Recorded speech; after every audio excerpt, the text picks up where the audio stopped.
look at our facility and you visited it at all, you realize that we just run out of space all the time. Basically, we're looking for a bigger place that we could house more animals, hopefully, but also have space for just a lot of other things that we'd like to do, incorporate into our program. Personally, I would like to see a separate area for cats and dogs so we could actually be having adoptions at the same time. Right now, the way we're set up, we'd have to have separate cat days, separate dog days. That'd be wonderful. We could just have set adoption hours. There's only so many Band-Aids that you can put on things, and the volunteers and the people that help maintain this building do an excellent job. But I know that they would be much happier if we were able to do some more state-of-the-art things.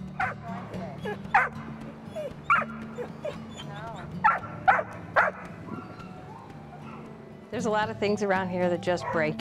It's getting old, and you know, there's not a lot of ways that we can set it up better. We keep trying and we keep trying to improve, but we're squashed for space.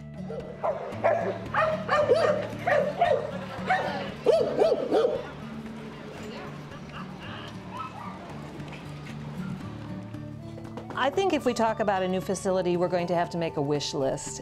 As I'm sure you can see, there are needs in every part of our building. There's needs for interviewing space. There's needs for a surgical suite, for training area, so that we can have enhance their opportunities to be adopted. Come here, buddy. He has to. All right. Drop it. Drop it. Exactly. Okay. Toss it over there, Jordan.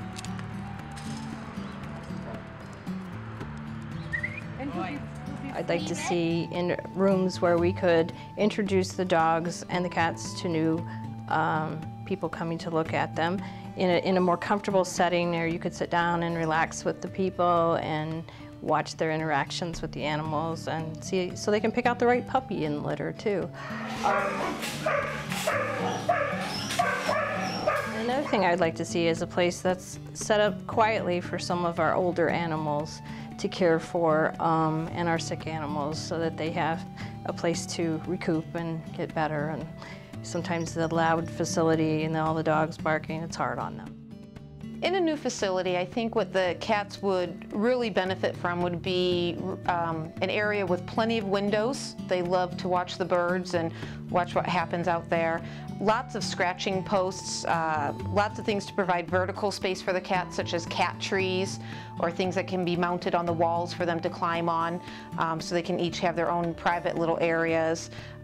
It would be great to have a ceiling that doesn't have insulation exposed.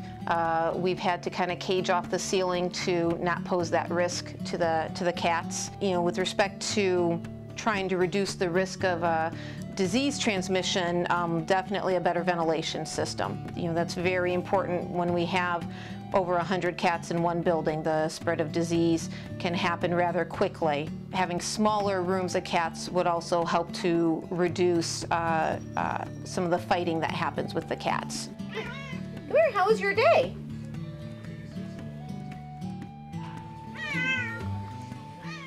I think, you know, the word location is probably one of the foremost things that we need to think about. You know, as they say, location, location, location.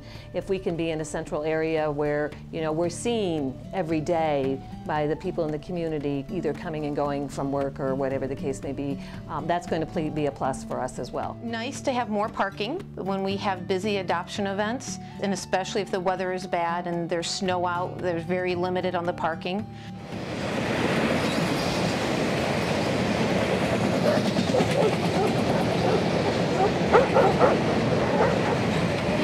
Well, every animal deals with the train differently, and would we like a location that didn't have a train? I think the answer would be yes, amen, we would.